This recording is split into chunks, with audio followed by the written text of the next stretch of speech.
13 अप्रैल 1919 ईस्वी को अमृतसर में जलियांवाला बाग हत्याकांड हुआ। डॉक्टर सतपाल और सैफुद्दीन किचलू की गिरफ्तारी के विरोध में हो रही जनसभा पर जनरल डायर ने अंधाधुंध गोलियां चलवाई। सरकारी रिपोर्ट के अनुसार इसमें 379 व्यक्ति एवं कांग्रेस समिति के अनुसार लगभग 1000 व्यक्ति मारे गए। जलियांवाला बाग हत्याकांड में हंसराज नामक भारतीय ने डायर का सहयोग किया था। शंकरन नायर ने जलियांवाला बाग हत्याकांड के विरोध में वायसराय की कार्यकारिणी परिषद की सदस्यता से इस्तीफा दे दिया। जलियांवाला बाग हत्याकांड के विरोध में महात्मा गांधी ने कैसर-ए-हिंद की उपाधि, जमनालाल बजाज ने राय बहादुर की उपाधि एवं रविन्द्रनाथ टैगोर ने सर की उपाधि वापस कर दी। जलियांवाला बाग हत्याकांड की जांच के लिए सरकार ने 19 अक्टूबर 1919 ईस्वी में लॉर्ड हंटर की अध्यक्षता में एक कमेटी का गठन किया।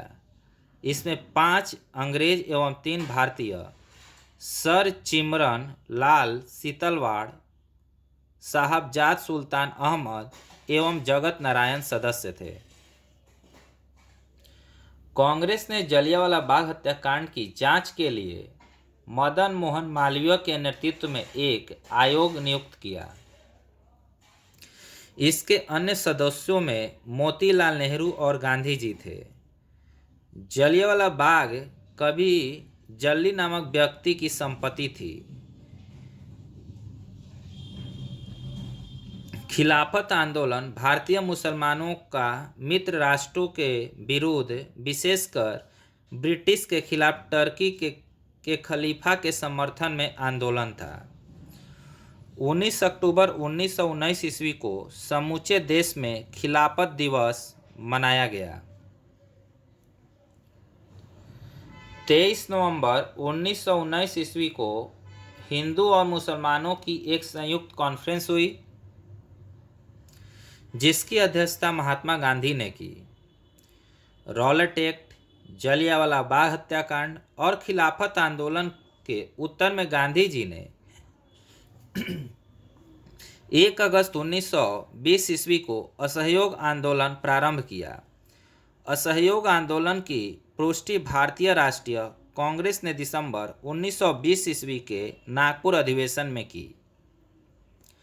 मोहम्मद अली को सर्वप्रथम असहयोग आंदोलन में गिरफ्तार किया गया। मोहम्मद अली जिन्ना, एनी बेसेंट, बिपिन चंद्र पाल कांग्रेस के असहयोग आंदोलन से सहमत नहीं थे, अतः उन्हें कांग्रेस छोड़ दी। उन्होंने क्या किया? कांग्रेस छोड़ दिया।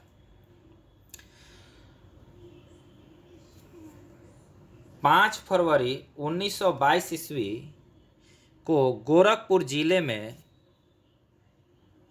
जिले के चौरी चौरा नामक स्थान पर असहयोग आंदोलनकारियों ने क्रोध में आकर थाने में आग लगा दी, जिससे एक थानेदार और 21 सिपाहियों की मृत्यु हो गई।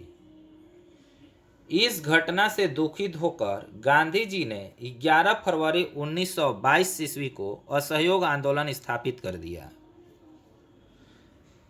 13 मार्च 1922 ईस्वी को गांधी जी को गिरफ्तार कर 6 वर्ष की कड़ी कारावास की सजा सुनाई गई।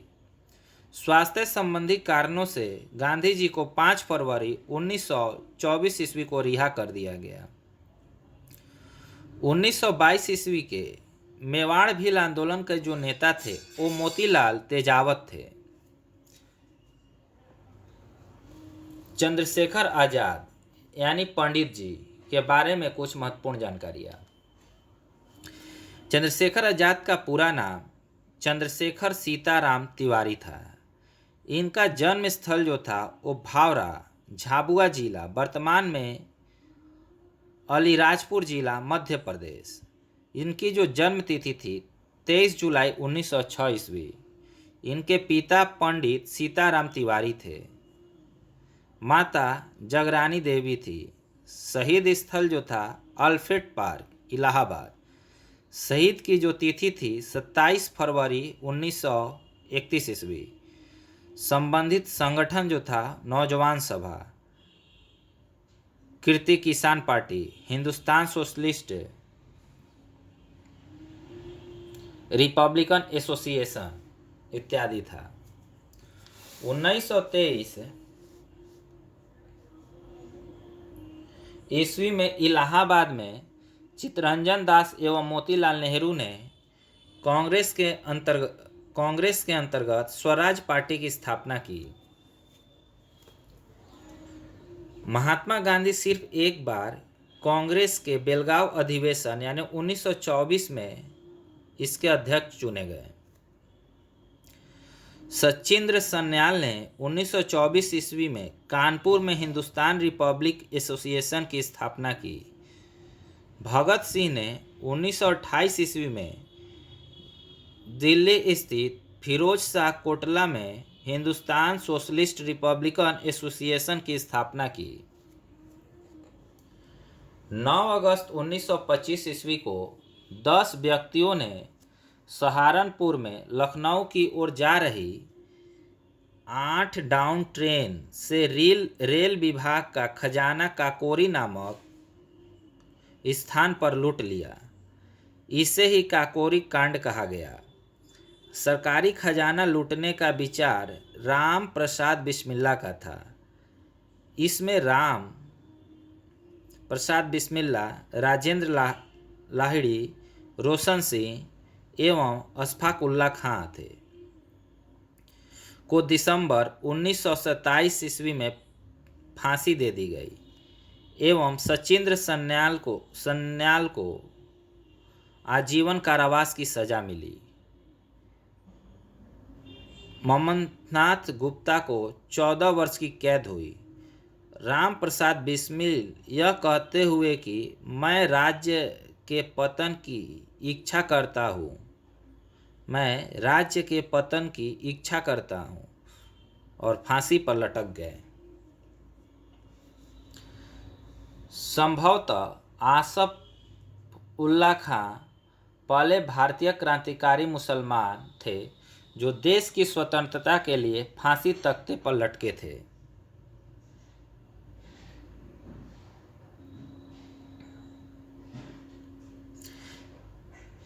स्त्रियों ने स्वयं अपने अधिकारों के लिए आंदोलन करने के उद्देश्य से 1926 ईस्वी में अखिल भारतीय महिला संघ स्थापित किया। साइमन कमीशन 3 फरवरी 1928 ईस्वी को भारत आया। इसे व्हाइट मैन कमीशन भी कहते हैं। 30 अक्टूबर 1928 ईस्वी को लाहौर में साइमन आयोग के विरुद्ध प्रदर्शन करते हुए पुलिस की लाठी से लाला लाजपत राय घायल हो गए और बाद में उनकी मृत्यु हो गई। साइमन कमीशन का बहिष्कार न करने वाले 2 दल थे, जस्टिस पार्टी और पंजाब यूनियनिस्ट पार्टी।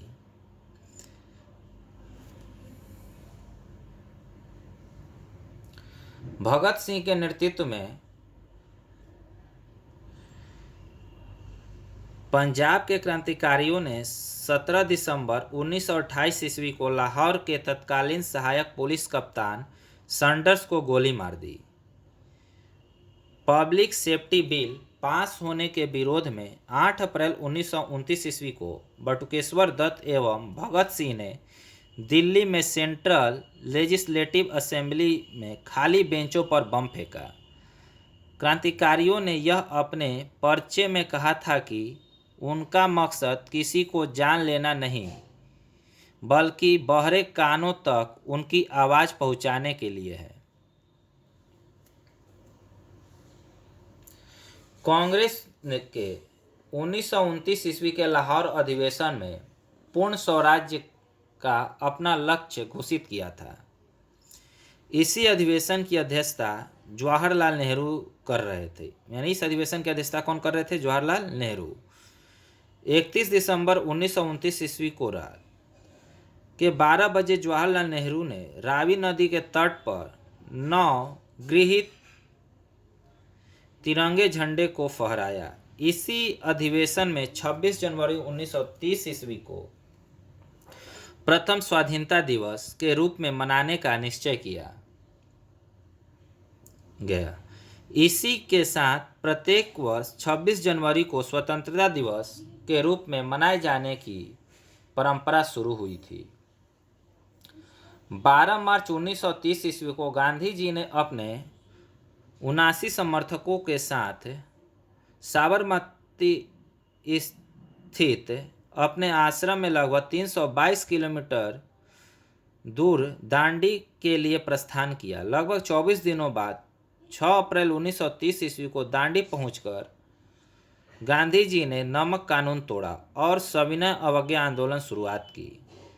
सुभाष चंद्र बोस ने गांधी जी के नमक सत्याग्रह की तुलना नेपोलियन के एल्बा से पेरिस यात्रा से की। 4 मार्च 1931 ईस्वी को गांधी इरविन पैक्ट हुआ। इसके बाद गांधी जी ने सविनय अवज्ञा आंदोलन स्थगित कर दिया। गांधी इरविन समझौते को दिल्ली समझौता के नाम से भी जाना जाता है। Thank you.